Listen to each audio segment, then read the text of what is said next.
It's wonderful to see you here at Unity in the Valley, to feel the presence of those who are joining us online as well. And we come to Unity to just open to that connection that we all feel when we look deep enough in our hearts, when we get past all the outer separations, all the outer differences.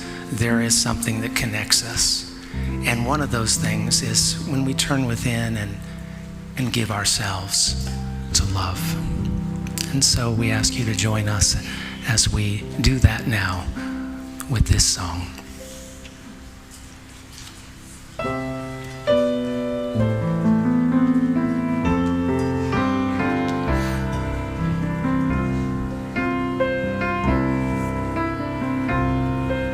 Kind friends all gathered round, there's something I would say, that what brings us together here has blessed us all today.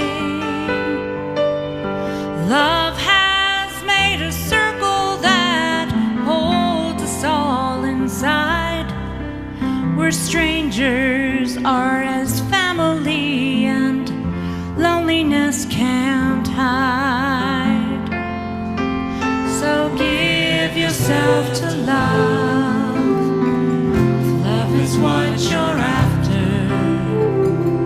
Open up your hearts to the tears and laughter, and give yourself to love. Give yourself to love.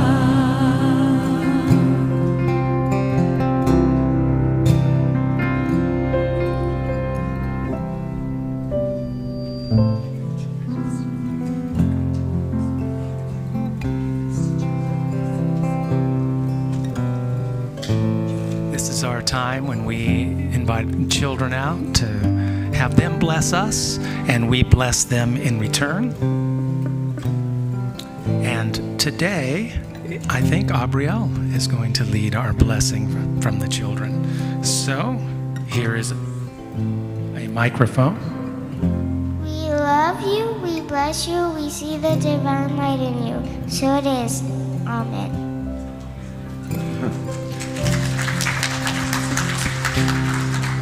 And now from our hearts, you may want to raise your hands and feel that blessing flowing.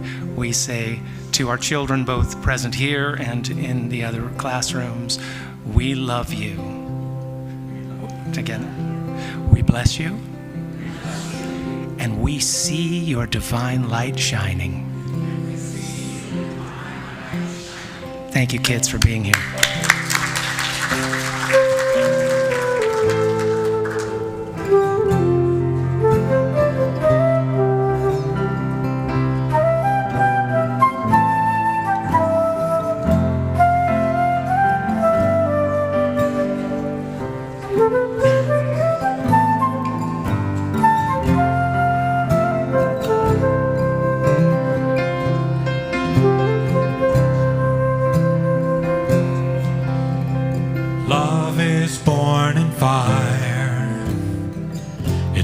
Like a seed, love can't give you everything, but it gives you what you need. And love comes when you're ready, love comes when you're afraid. It'll be your greatest teacher, the best friend you have made. Give yourself to love, if love is what you're after. Open up your hearts to the tears and laughter, and give yourself to love. Give yourself to love. Give yourself to love. Give yourself to love.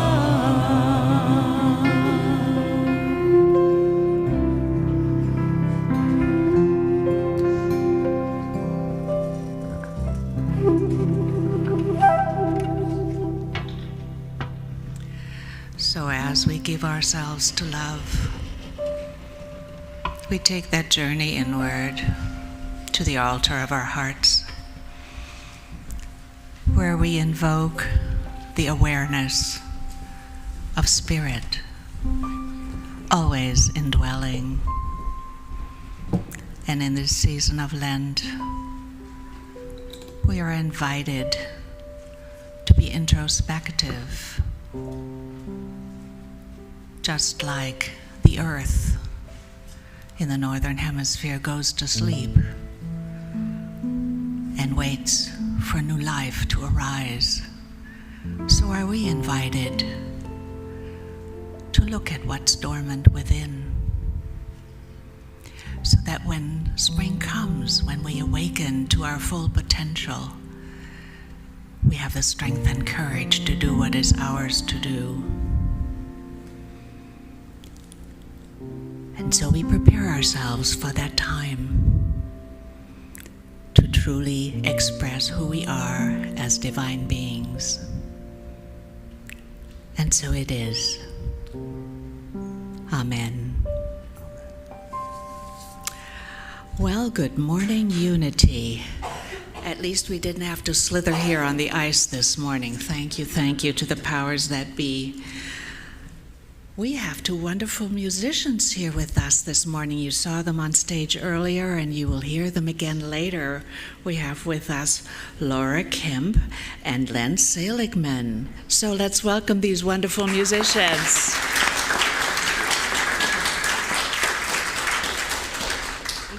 And if we have any newcomers, I want to welcome them today and hope that you will join us afterwards at the Sunflower Table in the Fellowship Hall so we can welcome you. If there are any newcomers who haven't received a guest packet, would you like to raise your hand and the ushers will find you and bring you one? No? Okay. Well, now I'd like to invite Mike up. Mike is one of our wonderful board members to light the candle today.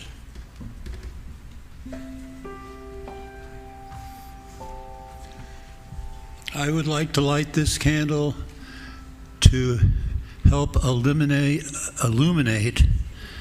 our spiritual journey home.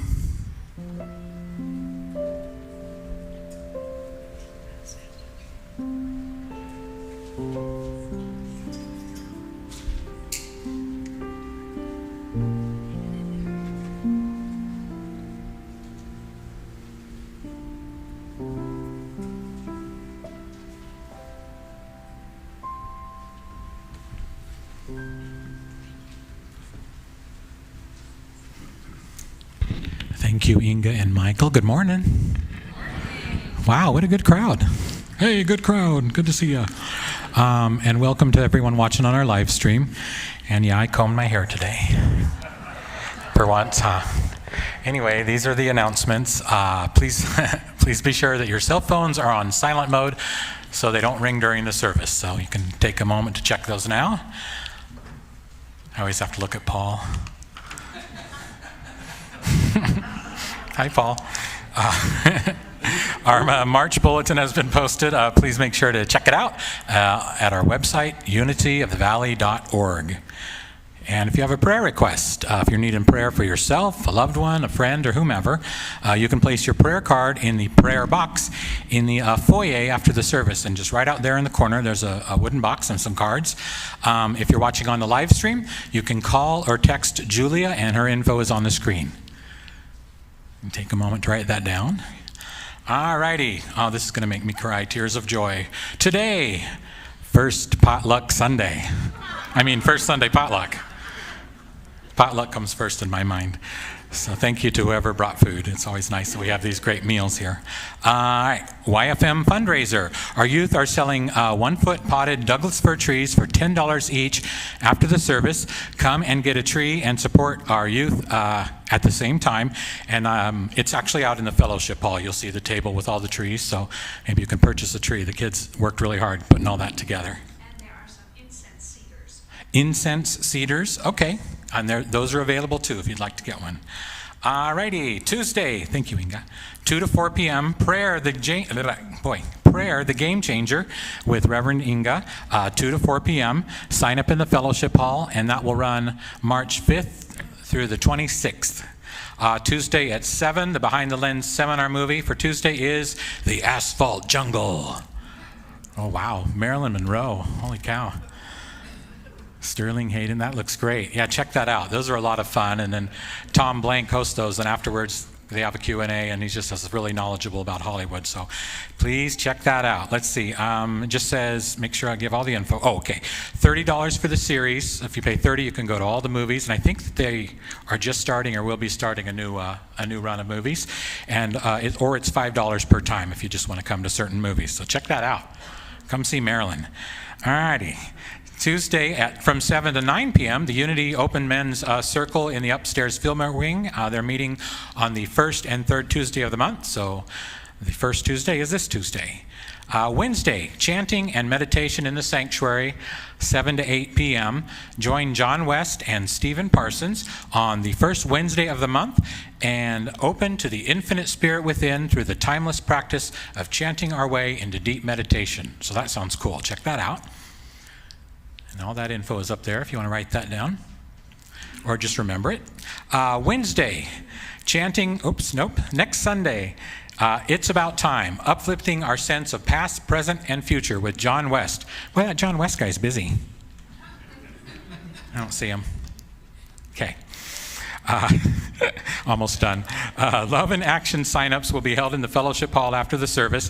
Come and visit the tables to find out the volunteer opportunities are available and chat with our volunteer representatives. So that'll be next Sunday, and maybe you can sign up to do something new and help out. I always think it's amazing how so many people participate and are active in just making this church function. So, okay, let's see.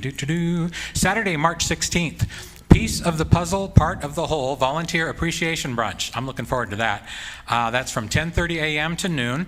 Your shared leadership team wants to honor you, and they express their gratitude to you for volunteering and serving our community.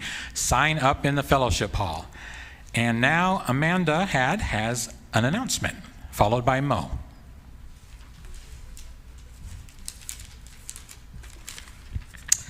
I just wanted to let everyone know about a time change to the Parents Empowered by Connecting group. We will be meeting from 6:30 to 7:30 p.m. on the first Thursday of every month. The support group is open to parents, grandparents, guardians. This is an opportunity to connect with one another in a loving, supportive, and confidential environment. I hope you'll join us as we uplift and empower one another on our parenting journeys. Childcare is unavailable at the moment. If you would like more information, please contact myself or Alice Sparks. Our contact information is in the March bulletin. Thank you.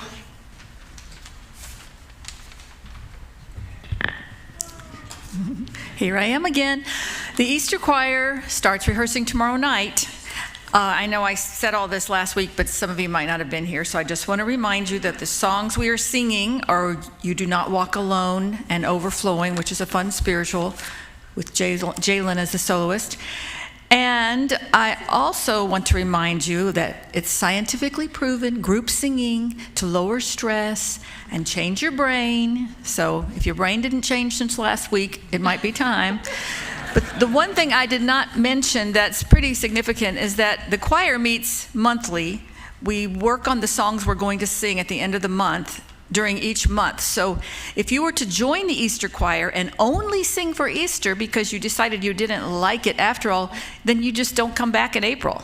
So you can come just for the Easter choir, do the 5 rehearsals, make a big smash performance, and then if you like it, stay on. If you don't like it, there's no obligation. I just will never speak to you again. But, no, not really. I will. Not that you care if I do. But anyway, so tomorrow night, 7 o'clock. Thank you. Thank you, Mo. Wow. All right, I'm going to invite our singers forward for our sing-along. And as they're coming up here, I just want to encourage you guys, it's not hard to grow a tree. So please support our youth. And thank you to Chloe and Ali Maggio for providing those Douglas firs and to Tim Hanley for those incense cedars. And if you don't have room in your yard, maybe you know somebody else that does. And I highly encourage you. But now we're going to change our brains. We're going to stand up and sing Here Comes the Sun.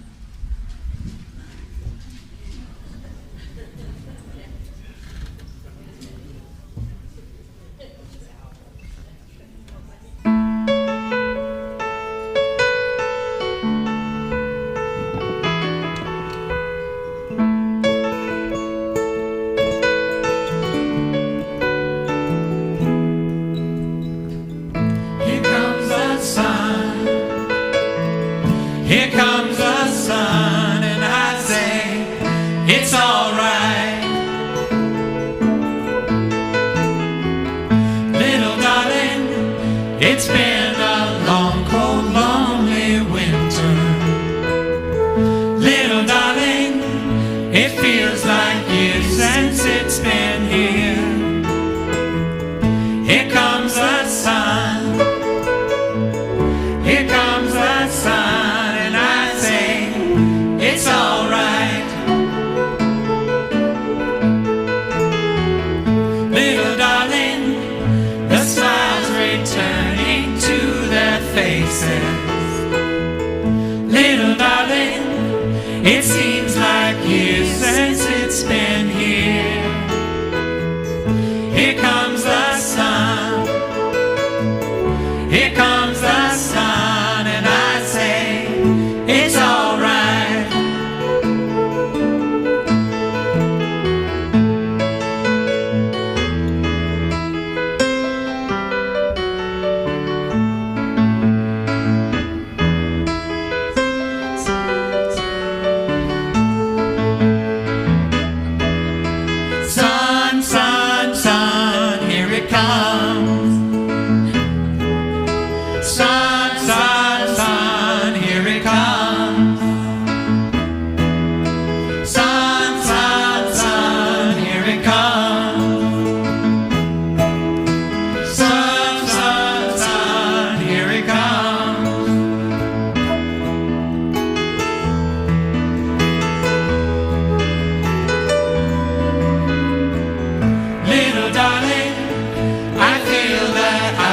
Slowly melting. Little darling, it seems like years since it's been clear. Here comes the sun. Here comes the sun, and I say, it's all right. Here comes the sun. Here comes the sun.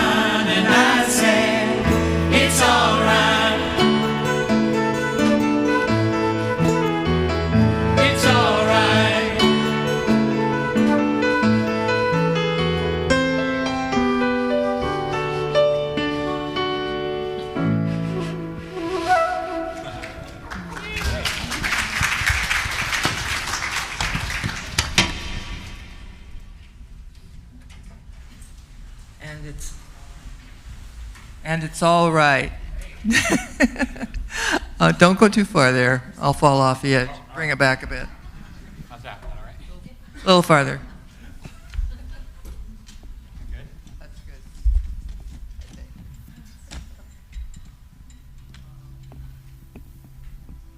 Teach you to go on vacation, right? And then fall.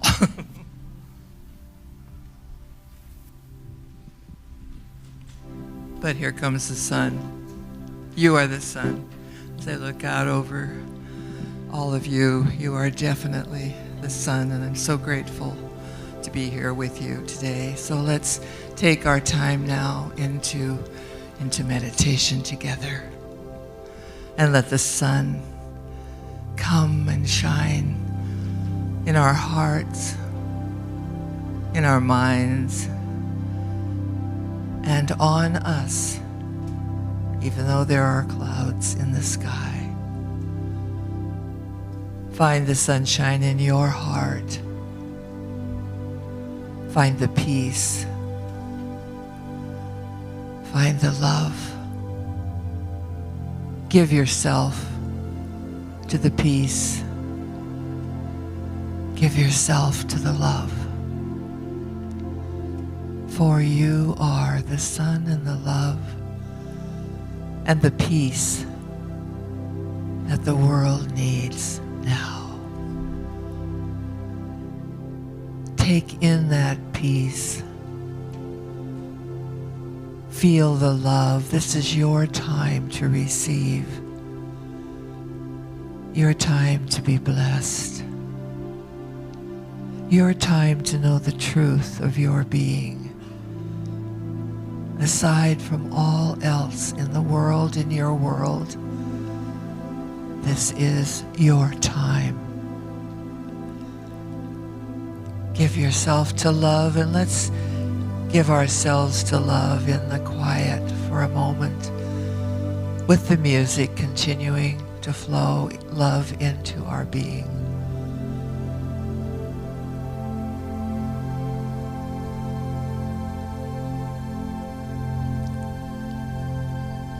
Sweet Spirit, we are the love with you.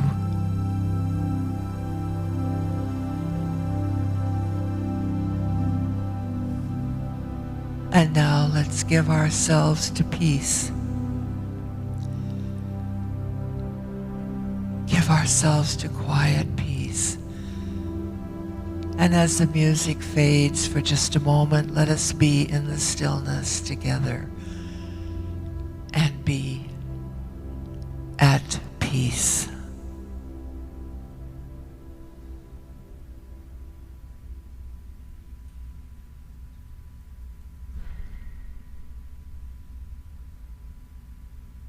Feel that peace. It's there.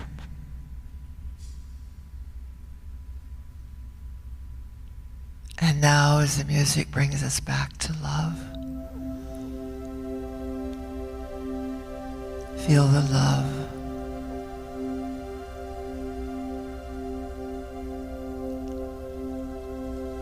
It's everywhere. It's in your heart. It's in this room. Love is all there is and all there ever needs be. Sweet Spirit, we give ourselves to love. We give ourselves to peace. And we give ourselves to the experience of the joy of being alive in this moment. In this moment.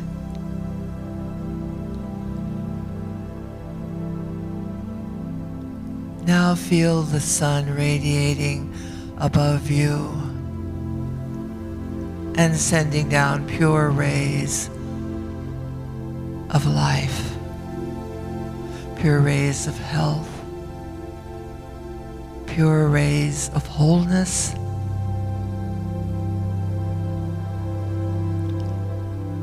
Take a breath and let it in. From the top of the universe where the sun is, all these rays of love and peace and joy coming down through those rays into our hearts, into our bodies, into our being.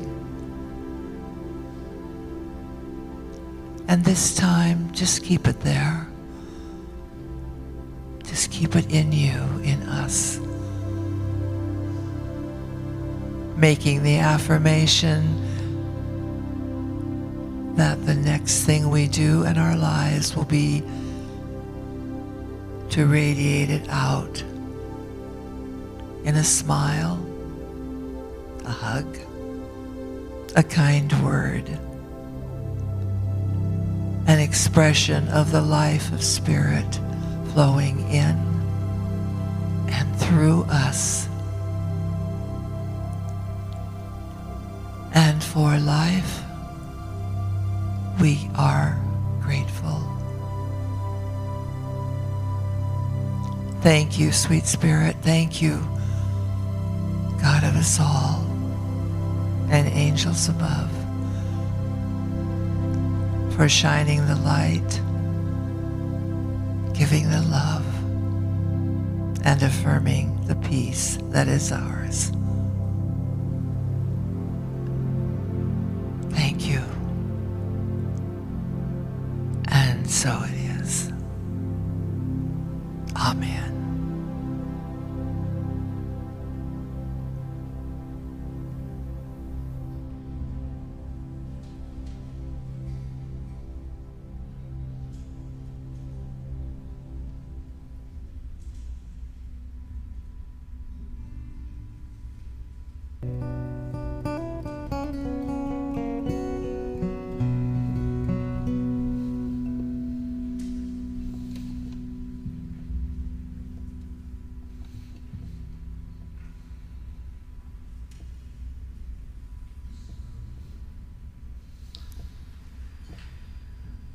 So we're going to do a call and response chant. So Laura is going to sing some stuff, and we will all echo it back. I just wanted to say a little bit about what it is that we're singing. The first two phrases are stem from the Buddhist tradition. So I'm not a separate wave, I am the sea. So reminding us that we're all interconnected. You know, we might think that we're a separate self, but the reality is we truly are one. And we're one in the Spirit. And then we're not the passing clouds, we are the sky. So, you know, whatever storms blow through our lives, that's life, right? There's ups, there's downs. But that's not who we are. We're not a sad self, a depressed self, or whatever it is that you're experiencing at the moment.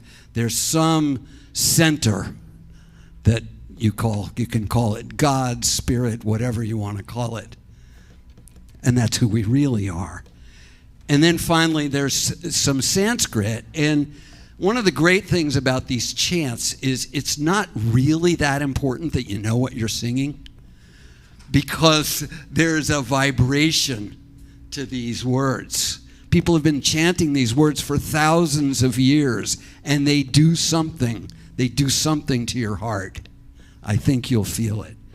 But just to keep the mind a little bit occupied, I'll give you some sense of what you're singing. So Shri Ram, Jai Ram, Jai Jai Ram, and Sita Ram. Basically, Ram is one of the names of God.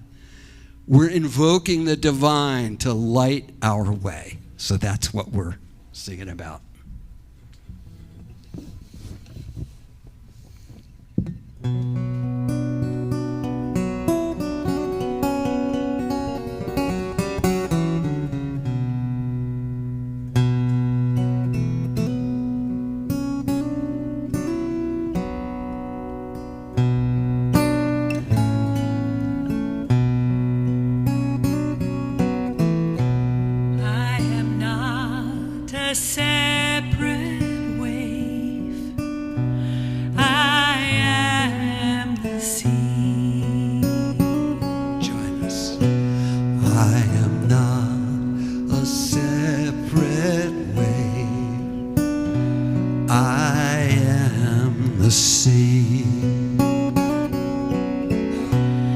I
wave. I am the sea. Shri Ram Jai Ram Jai Jai Ram. Shri Ram Jai Ram Jai Jai Ram. Shri Ram Jai Ram Jai Jai Ram. Shri Ram Jai Ram Jai Jai Ram. Shri Ram Jai Ram Jai Jai Ram. Shri Ram Jai Ram Jai Jai Ram. Sita Ram. Sita Ram.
the sea.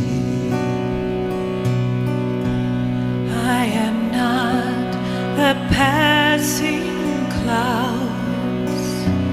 I am the sky. I am not the passing clouds. I am the sky.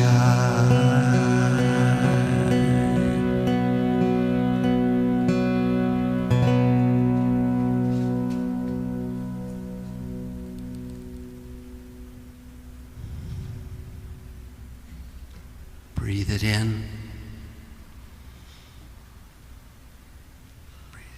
And breathe it out.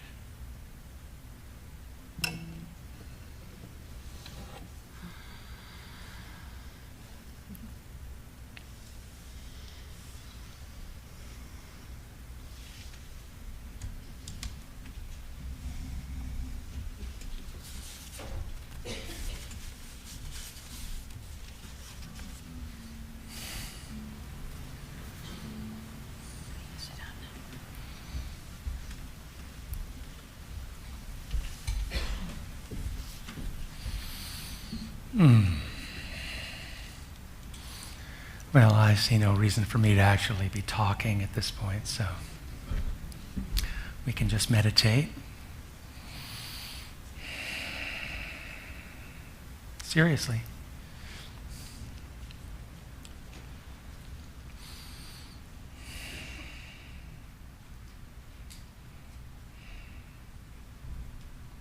If we just take a little more time each day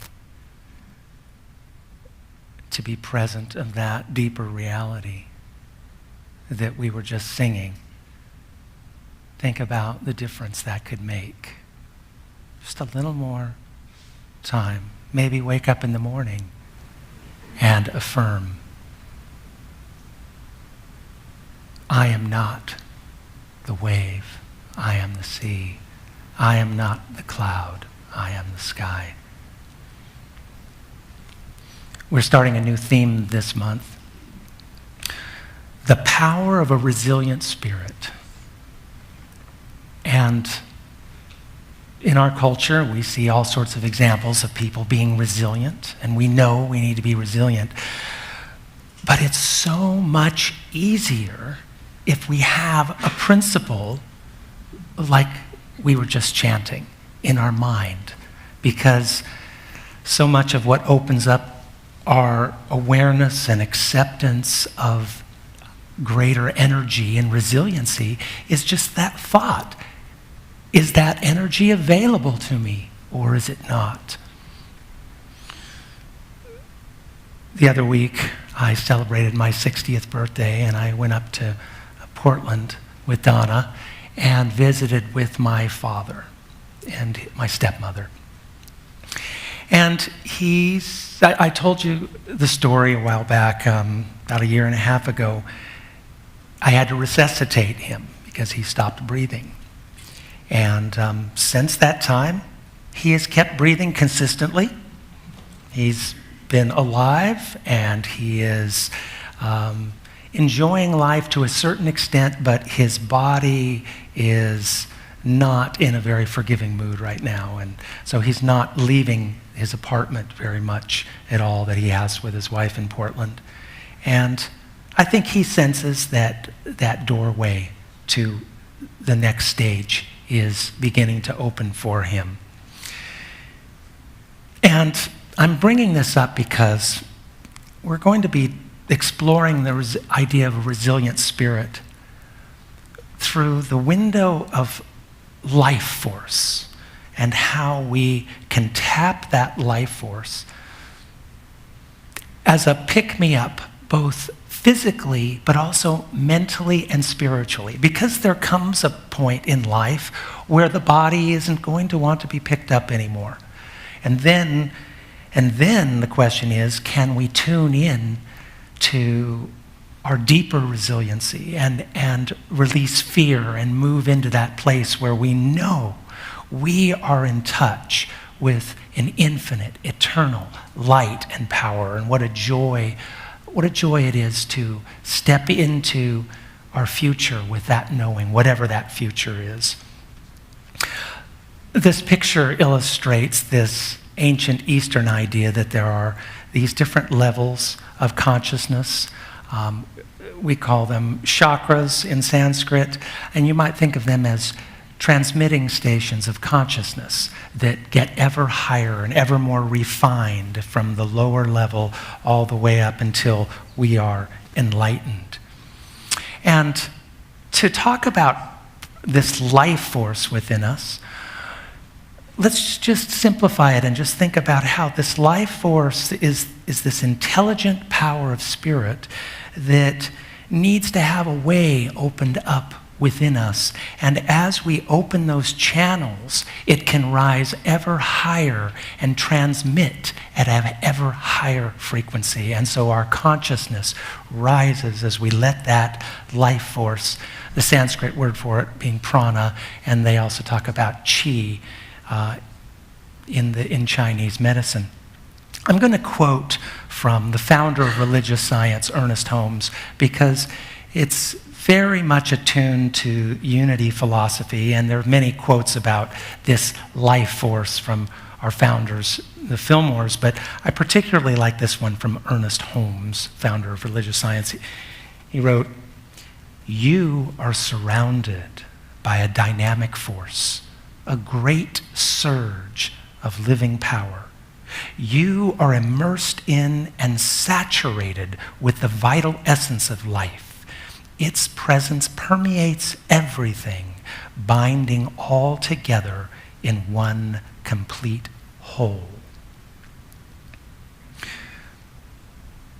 In the Eastern tradition, they speak of prana, this life force, in two ways: permeating the universe and also specialized and individualized in each organism, so that we have all these various channels within our body so this life force can flow and help direct all the processes within the body. And I thought one way to really illustrate this is to focus on a specific human being and talk about that person as an expression of life force.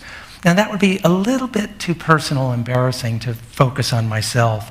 So instead, I'm going to focus on my dad.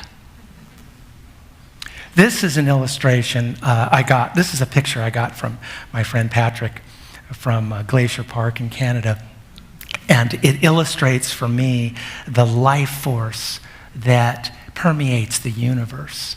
And I just did a little bit enhancing of the color to bring out the light that is not always visible to the eye. But it's like a bowl, you see, and the body is like a bowl, a container for this life force. And as I said, I wanted to talk about my dad. So I challenge you to see this person, my father, not just as a guy, but as an expression of the infinite life force that is in all of us, that is expressing in various ways.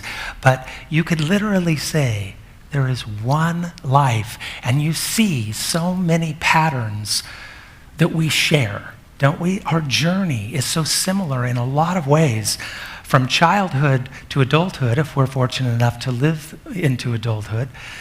There is this calling for us to grow.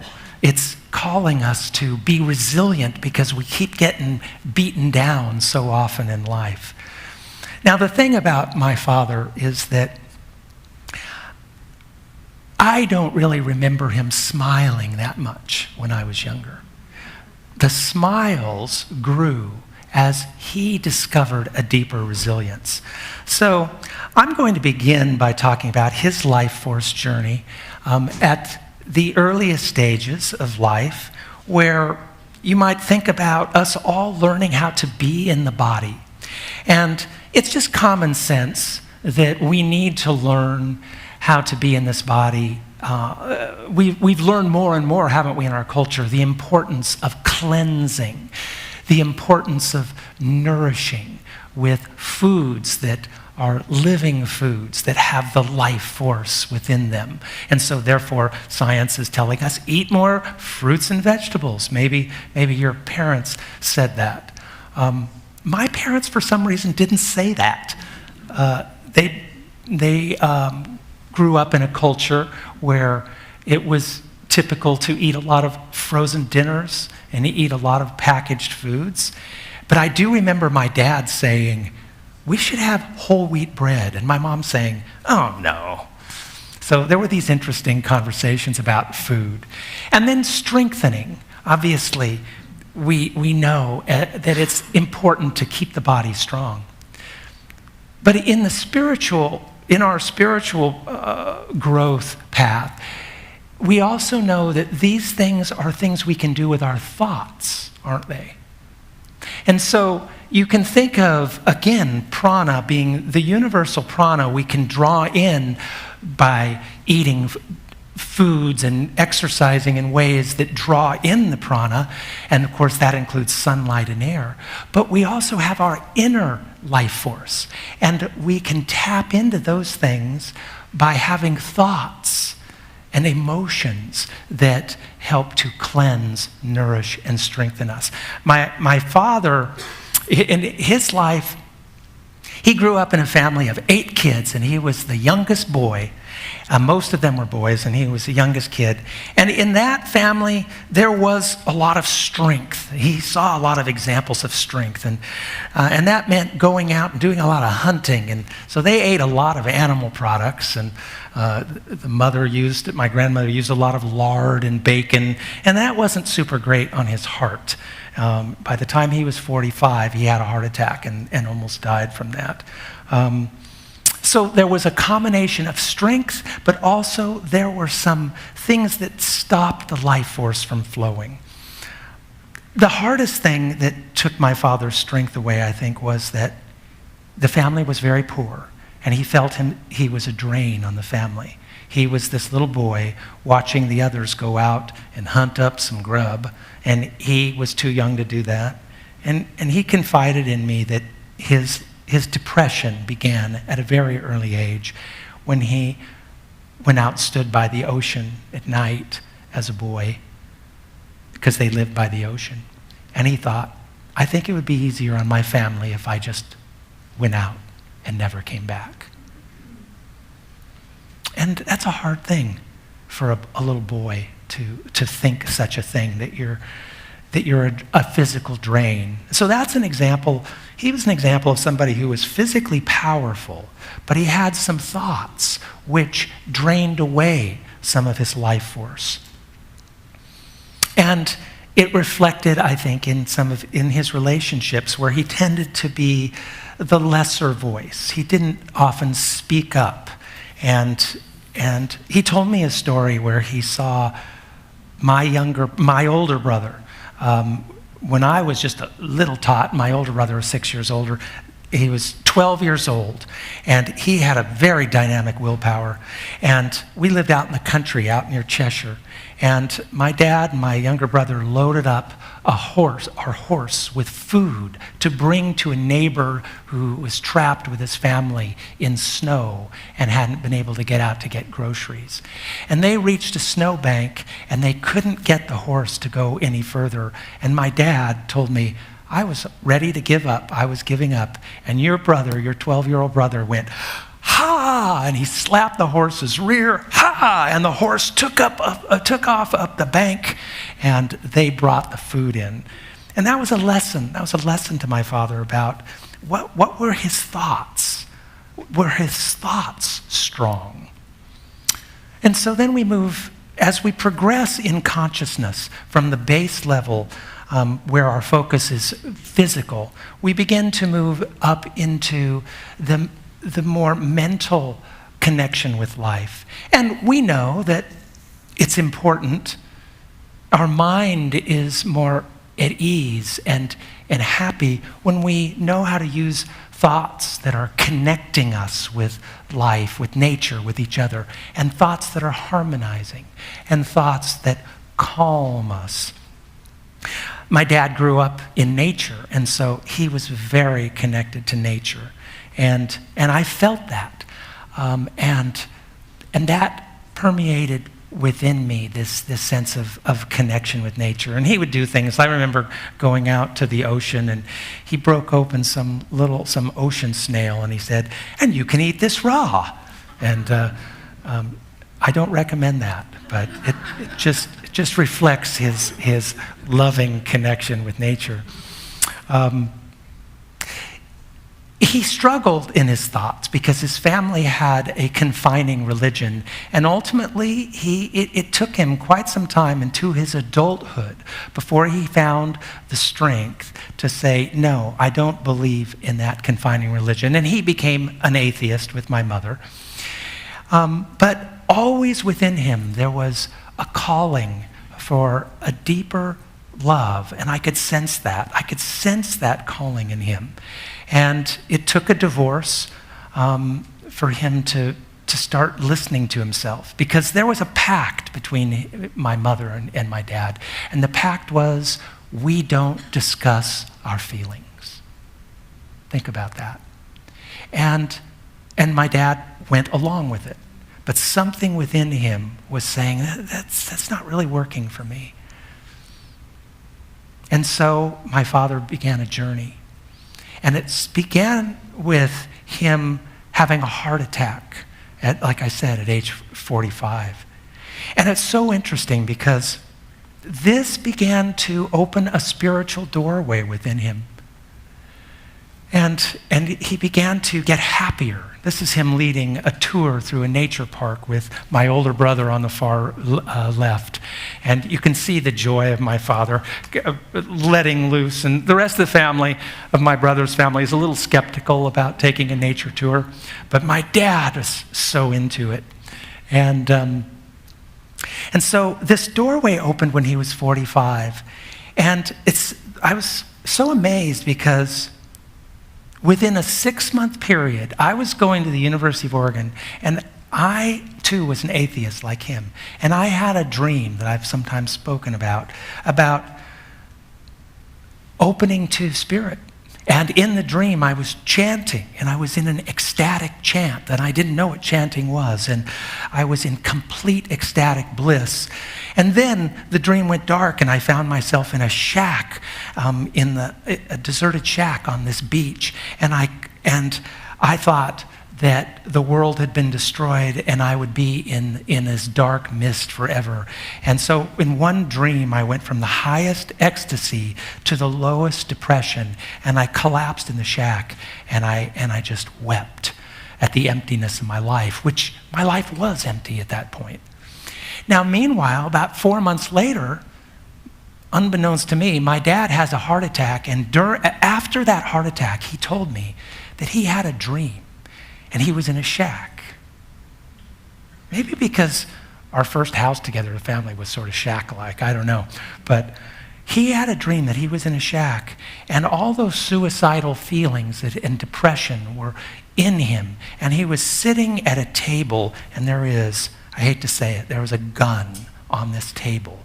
And he's looking at the gun. And there is a mystical being outside the shack, and he feels that presence out there. And the presence speaks to his mind, and it says, "You can change the rules. You can change the rules of your life, the rules that tell you that you're not connected to life, that you're not connected to your heart." And so he began to seek a higher happiness in his life. And he got a dog for the first time since he was a child. And it just opened his heart. And you could see this joy in him coming out more and more. And he and I had heart-to-hearts. And I told him about my spiritual journey. And he said, I think I can begin to grasp the idea that there is a connecting force. That was his first step. And now, even as his memory is going, his heart is opening more and more. And I see it. Donna and I walked in to the apartment last week to see him. I hadn't seen him for months. And tears just started coming down his face and he said, "It's so good to see you." And so you see this journey of this life force moving and progressing through us as we allow it to, as we do these steps. Not only cleansing, nourishing, and strengthening ourselves physically, and allowing the life force to move through us with consciously letting that spiritual life force move through us, but also thinking about our thoughts being cleansing, nourishing, and strengthening. Remembering that we are the ocean, not just a wave. We are connected to the sky. We aren't just a cloud. And then we not only connect and harmonize and have thoughts that are calming just in our interactions, but in a spiritual sense. We remind ourselves that we are connected to the larger life and that we are harmonizing ourselves because we are instruments of a universal spirit. And that light shines out as our children did this morning. It shines out to the world. And then as we do all this consciously in the awareness that we are part of the universal life force, this enhances, it accelerates our spiritual growth. We are consciously instruments in this world. So I invite you now to go within and see yourself on this inner journey, this life force which is blooming through you, which is blooming like a flower, because we are all on that same universal journey of growth. Just take that in now in the silence as our musicians come forward.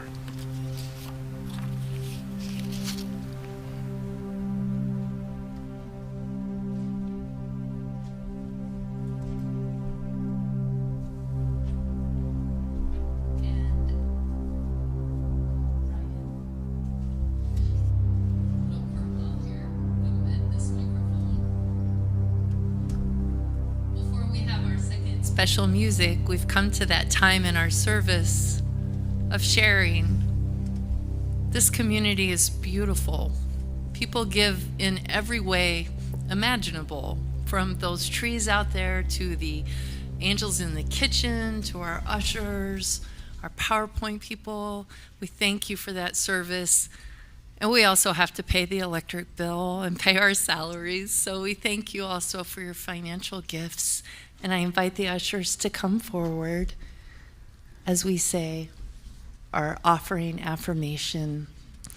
Divine love through me blesses and multiplies all that I have, all that I give, and all that I receive. I give in love and I trust God.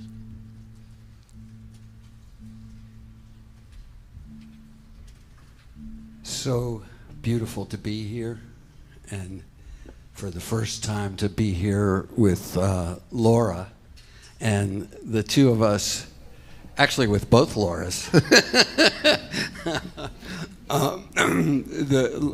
Laura Kemp and I, we call ourselves Bhakti Heart, and we're actually beginning in April a monthly chant gathering, and I know John already has what I'm sure is just a beautiful, beautiful chant gathering and service, and but once a month is not enough to do that sort of thing, to really, nothing wakes up that prana that John was talking about like singing to the beloved, singing with each other. Yeah, singing in community. So so we're starting that, and in third Friday of the month, we're starting in April. There are some handouts on a table in front if you want to just remind yourself of that.